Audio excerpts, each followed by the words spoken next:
On average, college students walk about 1 mile a day just at campus, traveling from one class to another, into their cars and other buildings. The men in the survey took an average of 7,200 steps per day, and the women took an average of 5,200 steps per day. Have you ever thought about how many steps you take in a day? While walking is good exercise, we could be getting more and in a fun way as well as get us faster to class. In this speech, I want to explain the ways students could use to travel on campus without breaking the bank. Ideas of getting around other than just by walking should be considered more often by students because it could and probably would help alleviate parking issues, be faster to class, and a fun way to get exercise. Many people will probably ask, how will bikes and skateboards help the parking situation? Well, it will simply allow people to park further away while using a skateboard or a bike to get to class, and probably faster. Students wouldn't care if they had to park further away because they get anywhere on campus in a minute or two, as walking would take longer.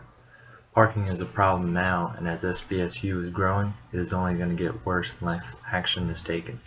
There are so many people in one place at one time that we can't all park close to our class or building we need to go to. I think solving this issue will lessen complaints about parking and walking so far. SBSU currently has over 6,000 students, and 88% of students and staff have cars on campus. With limited space, students are left to fight for the closest spot. We know parking isn't going to be a breeze because there are about 1,000 cars on campus at any time. We should look at the advantages of parking far away, though, to avoid getting stuck in traffic or racing for those close spots.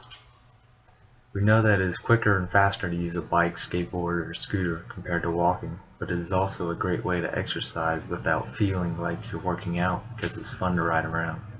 It is also environmentally friendly, as well as not loud, destructive, or distracting. Using a bike keeps your mind busy, body working, and heart beat up, making this a very efficient use of time for a student. A bike's not the only way to get around, though. I read a quote that pretty much sums up hitting two birds with one stone.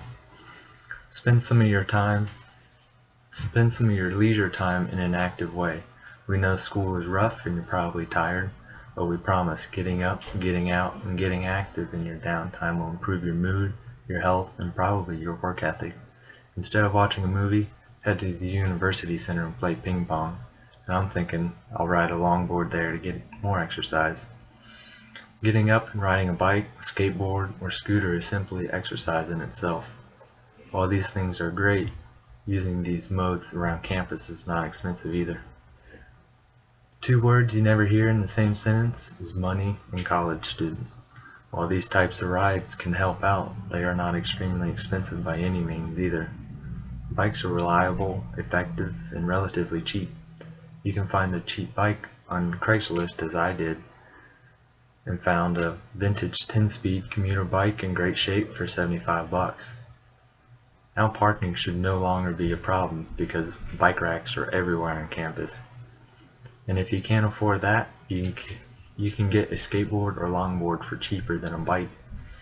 These also last a long time treated the right way. One college website states that longboards are longer, faster, and more stable than skateboards, making them a great way to get around campus. But the cheapest means is probably the scooter, and most likely because it requires almost no maintenance. Not only is it the cheapest, but depending on what model you get, it could be lighter than a bike or a skateboard. These are three affordable options out of the many students could use to get around faster and easier.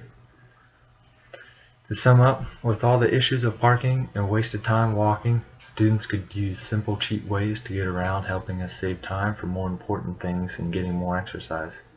To conclude what these simple ways of traveling could do, we need to give them more consideration.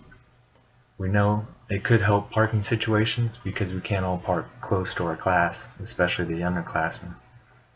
Even if you're a speed walker, using these ways to get around is faster while still being safe, assuming you use good judgment.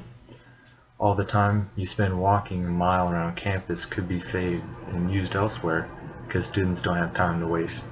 Next time you don't get that close parking spot, just remember you have backup waiting in the trunk in the form of 2 or 4 wheels. Thank you.